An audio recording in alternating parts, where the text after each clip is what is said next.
Japan is a fantastic place to visit. There's plenty to do, whatever your interests are. From beautiful cities, magnificent architecture, art, food and drink, technology, nature, drugs, anime and manga, Japan will keep you interested. If it's sleaze you want, you can find that too, if you know where to look, that is. But given all the fantastic things about the island, it's easy to forget that any country has their faults. Many other characteristics of a country may not even be considered as a fault by its natives, when, from a foreign perspective, may be considered absurd or perhaps even evil. In this video, I focus on the evil side of Japan and give you 10 scary facts. I also present you with some personal advice along the way so you can maximise the satisfaction of your stay in Japan.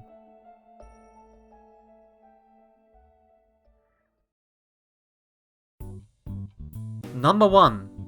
Xenophobia. The police may have an eye on you in Tokyo.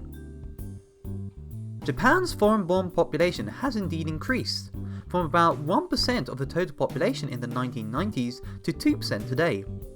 But nevertheless, Japan has the lowest foreign-born population as a share of the total of all the advanced OECD countries except for Mexico. Its immigration policies remains highly restrictive for the lower skilled workforce.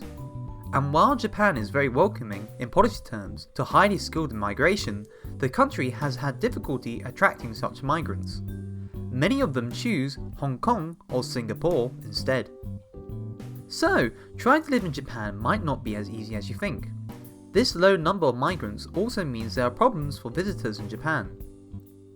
For better or worse, you will end up standing out if you are from abroad, simply because there are so few foreigners around.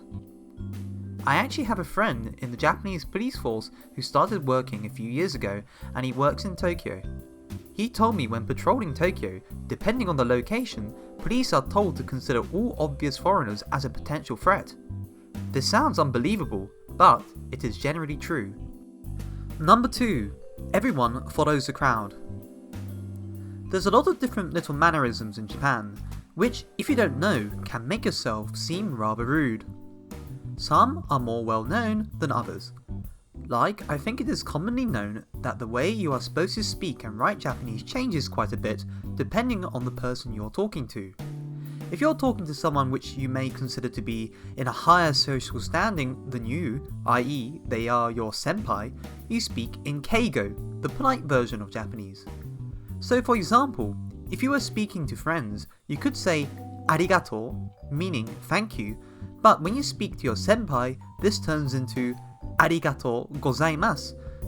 It means the same thing, but it's just polite. The issue is that not all Japanese manners can be learnt from a textbook. Also, quite a lot of these small mannerisms are not very well known outside of Japan. For example, did you know in Japan it is considered as manners to serve up drinks for your senpai or your superiors?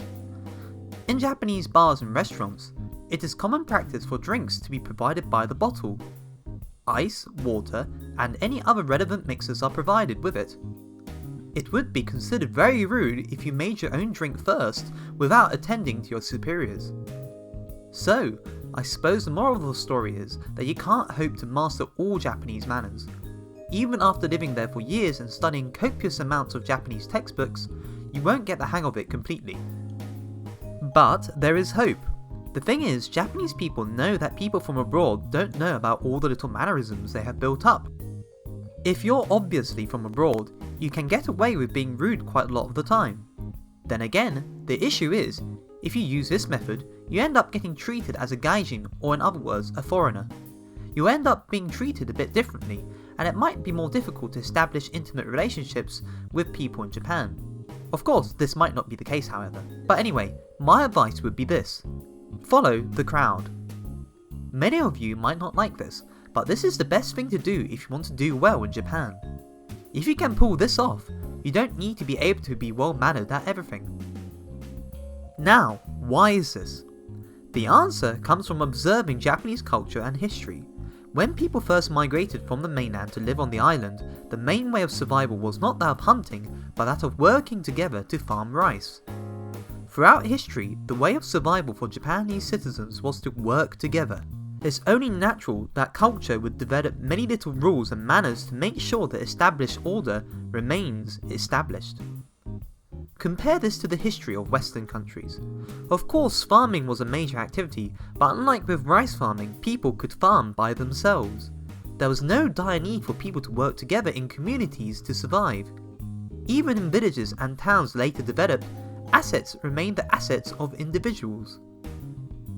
Now again, I can see how keeping quiet and conforming might not be preferable to quite a few people, as we are told often as children that standing out is a good thing and to be yourself wherever you may be. Of course, this is an important Japanese value too, but at the same time there is a tendency that as a culture, not upsetting the balance and conforming is seen more as elegant than shining brightly to blind the public around you. You can be yourself and you can stand out, but just do it in a less obvious way, like dyeing your hair green, getting tattoos, which is still frowned upon in Japan by the older generation of adults, and being noisy in public. Number 3. Bottakuri bars, or overcharging bars in Japan. There are too many rip-off bars in Japan, and not just in Tokyo, but the biggest issue is that they aren't necessarily illegal. On any given evening, you can see noisy quarrels between club staff and customers outside the local police box, attorney Katsuyuki Aoshima tells a newspaper. He also adds, the police treat these as civil claims between the shop and the customer and won't get involved, adopting the position of neutral mediators. The club staff know this, and refuse to back down from demanding the full amount. In an overwhelming number of cases, the customers are worn down by their opponent's persistence, and wind up paying. Do you understand what this means? Entering a club or bar you haven't researched about in advance might not be a good idea. There are a surprising number of bars which overcharge customers without even knowing until they have to pay. And why does this scam work in Japan? It's because in all Japanese bars, as in restaurants, you pay the bill at the end and not per drink. Number 4. Earthquakes.